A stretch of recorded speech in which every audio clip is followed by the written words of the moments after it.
जब भी आप मूवी देखने जाते हो डायरेक्ट हीरो की एंट्री हो जाती है।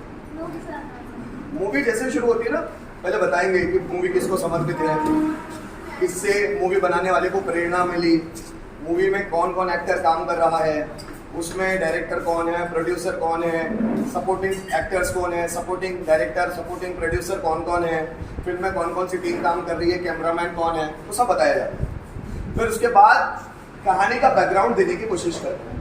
हीरो को बाद में बताएंगे, इतनी जल्दी हीरो नहीं। फिर कहानी का बैकग्राउंड देने की कोशिश करते हैं कि ये गांव है, इस गांव में लोग बहुत शांति से रह रहे हैं, गांव में ऐसा माहौल है कि गांव के सभी लोग बहुत अच्छे हैं।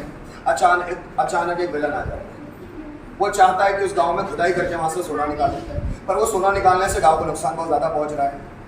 फिर अचानक हीरो की एंट्री होती है, फिर जो मूवी है वो टर्न लेने लग जाती है, फिर मूवी हमको समझ में आने लग जाती है ना। तो हीरो की एंट्री बाद में होती है भाई, हीरो की एंट्री पहले हो गई तो मजा ही नहीं आएगा उस चीज में। तो हीरो की एंट्री तक उसको पढ़ते रहो जब तक हीरो की एंट्री नहीं होती। आप चाहते हैं बस मैंने देखना शुरू किया और हीरो आ जाना चाहिए, ऐसा थोड़ी ना होगा। हीरो की एंट्री बाद में होती है भाई। हाँ, महाभारत में कृष्ण के बारे में कम बातें हुई।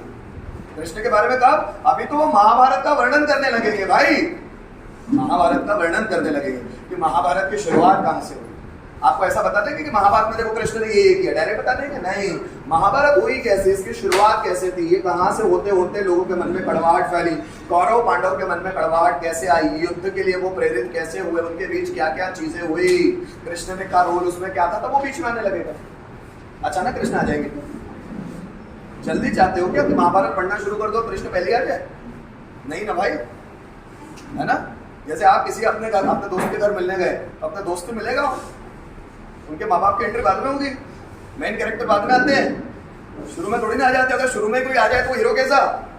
हीरो कौन होता है? जो बीच में एंट्री मारता है जबरदस्त, वो भी उसका जो हीरोइज्म होता है वो कमाल का होता है। फिर महाभारत पढ़ोगे तो आपको ये समझ में आएगा, पर वो धीरे धीरे। अभी तो वहाँ ऋषि वैशंपायन की बात होगी, सनत कुमार जी की बात होगी, और काकभूषण की बात होगी, कौवे की काकभूषण की बात, बहुत सारी ऐसी बातें होती रहेगी। सनत कुमार की बात होगी, वैशंपायन जी की बात होगी, फिर वाल्मीकि जी की बात होगी, फिर वाल्मीकि ने ये वेदव्यास की बात होगी, वेदव्यास क्या थे, कैसे थे, क्या थे, फिर वो कैसे वो लिखने के लिए प्रेरित हुए, वो सब करते करते करते वो कहानी आ गई। हाँ, एंडिंग में आएगा। तो थोड़ा सब्र रखना पड़ेगा। हाँ, सब्र रखना पड़ता है चीज़ों को सीखने, अचानक नहीं होता, सब फ्री में थोड़ी ना मिल जाएगा। अब इंग्लिश सीखने आया तो शुरू में मैंने टेंस बता दिया क्या? नहीं, मैंने लीटर से स्टार्टिंग की। लीटर क्या होते हैं, वर्ड क्या होते हैं, सेंटेंस क्या होते हैं, सब्जेक्ट कितने प्रकार के होते हैं, कौन से होते हैं, सिंगुलर में कौन से आते हैं, प्लूरल में कौन से आते हैं। फिर टेंस पे बाद में आया था।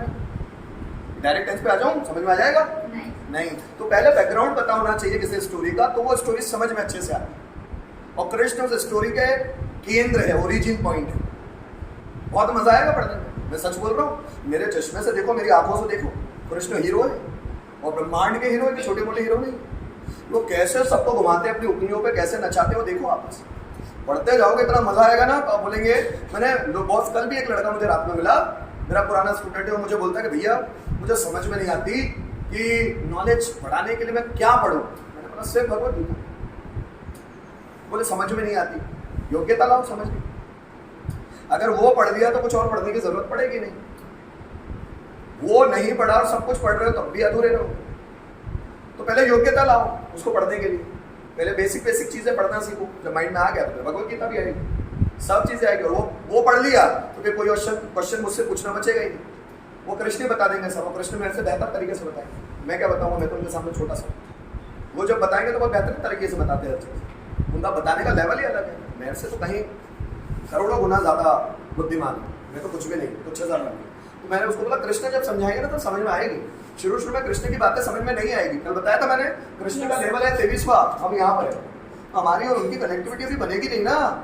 पहले थोड़ा थोड़ा है, प्रभु मैं नादान मूड हूँ, अज्ञानी हूँ, मुझे समझाइए। धीरे धीरे कृष्ण आपके लेवल तक उतरेंगे, नीचे तक आएंगे, फिर वो आपको उंगली पकड़ के चलना सिखाएंगे। चला मेरे साथ, मैं ले चलता हूँ। कृष्ण हीरो है भाई, बोलने से थोड़ी ना आ जाए, धीरे धीरे आएंगे। अभी मैं बोल रहा हूँ तो मैं ऐसे बोल रहा हूँ क्या? क्योंकि मैं जानता हूँ उनके बारे में, कुछ तो जानने लगा हूँ ना, तभी तो मैं बोल रहा हूँ कि वो ब्रह्मांड हीरो है। वो ऐसे नहीं है। जब उनको जानोगे ना तो उनकी मूर्ति दिखेगी और आंखों से आंसू आएंगे। जब उनको क्लियर पहचानने लग जाओगे, जब शिव जी को डायरेक्ट पहचानने लग जाओगे ना, तो उनकी मूर्ति दिखेगी और आपकी आंखों से आंसू शुरू होगी। इतनी आस्था बढ़ जाएगी कि व्यक्ति क्या होगा यार, मैं कृष्ण के बारे में जैसे सरप्राइज हूँ कि क्या होगा यार, ये जब वाकई में इस धरती पर चल रहे होंगे तो कैसे चलते होंगे, कैसे बोलते होंगे। मैं बड़ा सरप्राइज हूँ उनको देख कि कैसे होंगे कृष्ण। जब गोपियां उनके चारों ओर इठलाती होगी, जब वो गोपियों को प्रभावित करते हो, कैसे होंगे कृष्ण। कि उनकी आंखों का क्या जादू होगा कि सब उनकी ओर खिंचे चले आते हैं, कैसे होंगे कृष्ण। मैं यही सोचने लग जाता और वो सोच में मैं बहुत गहरा हो जाता हूँ जब उनके बारे में पढ़ता हूँ। मतलब शून्य हो जाता हूँ उनके बारे में पढ़ता हूँ कि वो कैसा व्यक्ति होगा यार, कि वो व्यक्ति जो सबका अट्रैक्शन का पॉइंट बना है, लेकिन उसको फर्क ही नहीं पड़ता किसी से, कि कोई उसको छोड़कर भी जाता है तो उसको फर्क ही नहीं पड़ता। वो कैसा बना हुआ है कि सबको खींच लेता है अपनी ओर, लेकिन खुद किसी की ओर खींचा नहीं जाता, कोई इसको खींच नहीं पाता। हाँ, वही व्यक्ति उसको खींच पाएगा जो उनकी भक्ति से सराबोर है। वो राधा की ओर खींचे चले आते हैं। राधा में इतना पावर है कि वो राधा की ओर खींचे चले जाते हैं, क्योंकि राधा की भक्ति में वो दम है, राधा के लव में वो दम है। तो जब आप पढ़ेंगे यार इतना बड़ा व्यक्ति यूं ही नहीं समझ में आएगा, बहुत बड़ा व्यक्ति। मैं तो बहुत छोटा हूँ, मुझे तो यूं ही समझ लोगे आप। वो बहुत बड़े हैं, उनको यूं नहीं समझा जा सकता। वो डायरेक्ट उनका चित्रण वो रहेगा नहीं, आपको समझ में नहीं आएगा। मैं क्या बोला, किसी बड़े व्यक्ति को समझने के लिए उसके साथ रहना पड़ता है दिन रात, तो वो व्यक्ति समझ में आता है कि वो व्यक्ति कैसा है। अब हम दूर दूर से देखें कहानियों में, नाटकों में, और हमको समझ में आ जाएगा कृष्ण नहीं भाई। मोती ढूंढना है, समुद्र की गहराई में जाना पड़ेगा, ऊपर ऊपर नहीं।